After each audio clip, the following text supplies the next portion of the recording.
ভারতে একযোগে বন্ধ করে দেওয়া হয়েছে একাধিক বাংলাদেশি ইউটিউব চ্যানেল। জাতীয় নিরাপত্তার অজুহাতে টেলিভিশন চ্যানেল, অনলাইন সংবাদ মাধ্যম, এমনকি নির্দিষ্ট কিছু ইউটিউবারের কন্টেন্টও এখন ভারতীয় দর্শকদের জন্য অপ্রাপ্য।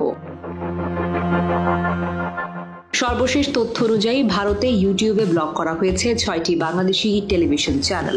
এই তালিকায় রয়েছে যমুনা টিভি, 71 টিভি, বাংলাদেশ মোহনা টিভি, সময় টিভি ও ডিবিসি নিউজ। এসব চ্যানেলের কন্টেন্ট ভারতের অভ্যন্তরে এখন আর দেখাই যাচ্ছে না। ইউটিউব বলছে এটি স্থানীয় সরকারি আদেশ অনুযায়ী ব্লক করা হয়েছে।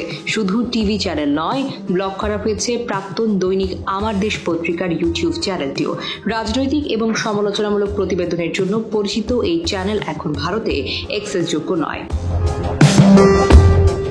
ব্লক হওয়া ইউটিউব চ্যানেলগুলোর মধ্যে বেশ কিছু ব্যক্তি, সাংবাদিক ও সমাজকর্মী রয়েছেন। এদের মধ্যে উল্লেখযোগ্য হলেন পিনাকি ভট্টাচার্য, ইলিয়াস হোসেন, কনক সরোয়ার, জুলকারনাইন শায়ের খান, জায়েদ উর রহমান, সুলতানা রহমান, জ্যাকব মিল্টন, তাজ হাশমি, এনায়েত চৌধুরী, বনি আমিন, শাহেদ আলম। তারা অনলাইন প্ল্যাটফর্মে নিয়মিত রাজনৈতিক এবং সামাজিক বিষয়ে মতামত দিয়ে থাকেন। ব্লক করার পেছনে ভারত সরকারের যুক্তি জাতীয় নিরাপত্তা ও জনশৃঙ্খলা রক্ষা। ব্লক করা আরও কিছু বাংলাদেশি চ্যানেল হল পেজ দ্য পিপল, দূরবীন নিউজ ডেইলি, কি, কেন, কিভাবে, চাইনি ব্রোস, ইগল আই। ভারত সরকার এই চ্যানেলগুলোকে ব্লক করেছে তথ্য প্রযুক্তি আইন 2000 এর ধারা 69 এর অধীনে। এই ধারা অনুযায়ী যদি কোনো অনলাইন কন্টেন্ট ভারতের সংহতি, সার্বভৌমত্ব, জননিরাপত্তা, পররাষ্ট্র সম্পর্ক অথবা আইন শৃঙ্খলার জন্য হুমকি হয়, তাহলে তা ব্লক করা যায়।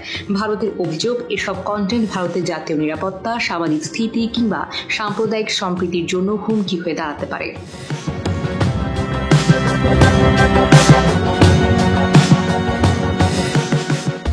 বাংলাদেশ সরকার তরফে জানানো হয়েছে ইউটিউব কর্তৃপক্ষের কাছে এই ব্লকিং এর বিস্তারিত ব্যাখ্যা চাওয়া হবে। সন্তোষজনক জবাব না পেলে সরকার পাল্টা পদক্ষেপ নিতে পারে বলেও আভাস দেওয়া হয়েছে।